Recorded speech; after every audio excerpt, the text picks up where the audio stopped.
Good morning, students. Continuation of chapter 22, that is unpacking gender. In previous class, we discussed some exercises of this chapter. They are tick the correct options, fill in the blanks, and true or false.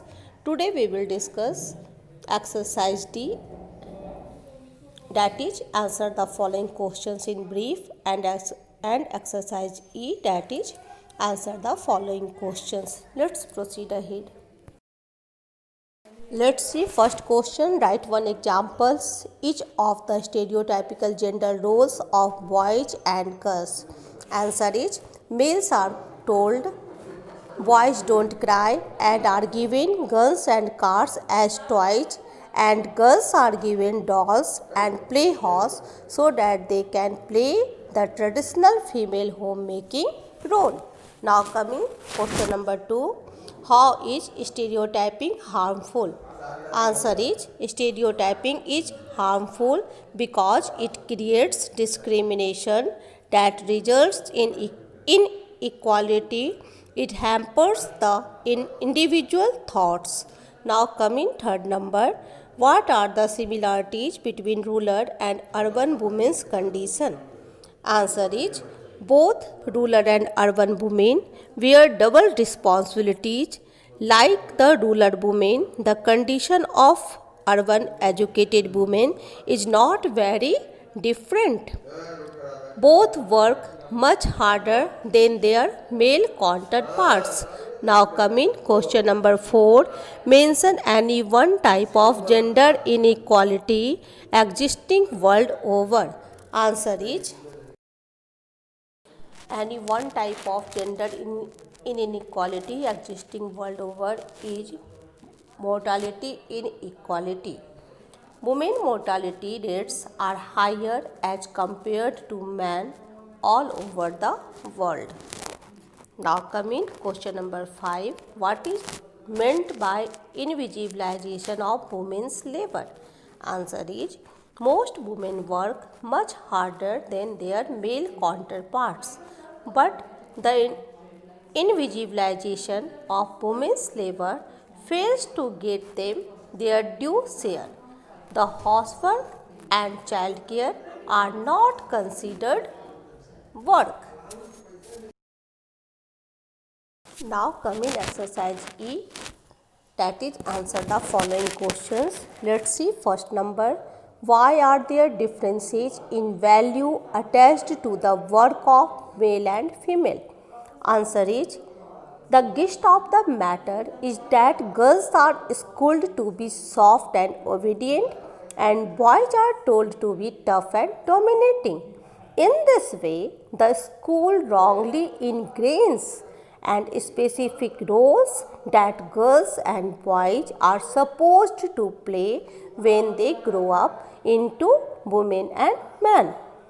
Second point, stereotypical gender roles like males are tough and females are the weaker sex originate from roles that are taught during childhood.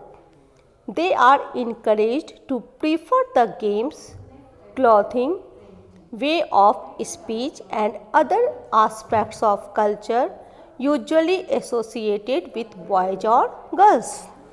Third, males are told boys don't cry and are given guns and cars as toys, and girls are given dolls and play horse so that they can play the traditional female homemaking role. Now coming question number 2. Without gender equality, the women empowerment is meaningless. Do you agree with the statement? Give 2 examples in support of your answer. Answer is yes, without gender equality, women empowerment is meaningless. For example, if the women are empowered to do jobs but are paid less as compared to their male counterparts, then this empowerment is meaningless.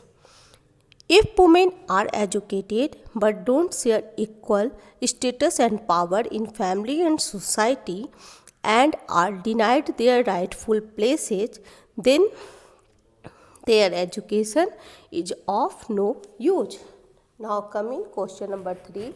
How has education brought awareness among the women and empowered them?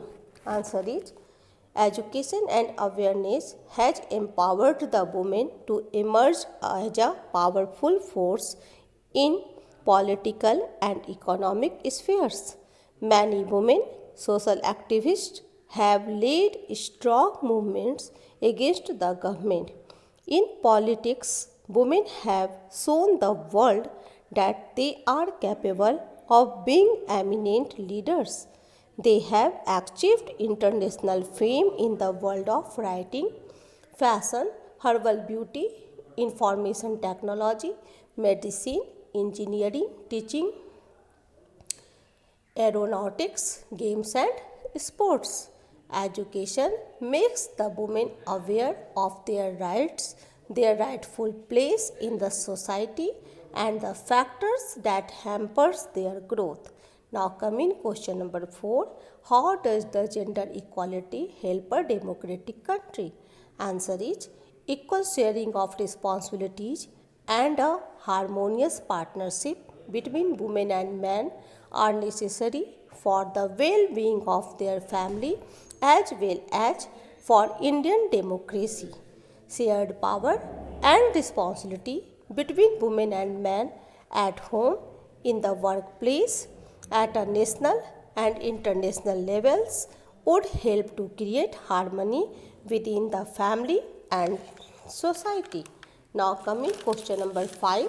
Suggest any 4 ways to end the gender discrimination. Answer is, 4 ways to end the gender discrimination are: first, the opportunities of higher education and professional training should be given as equal to men.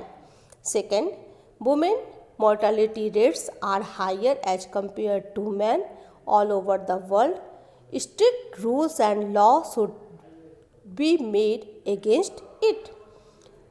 Third, the techniques of determining the gender of the fetus should strictly banned. Fourth, in employment as well as promotion, women should not be discriminated. That's all for today. Thank you and have a nice day.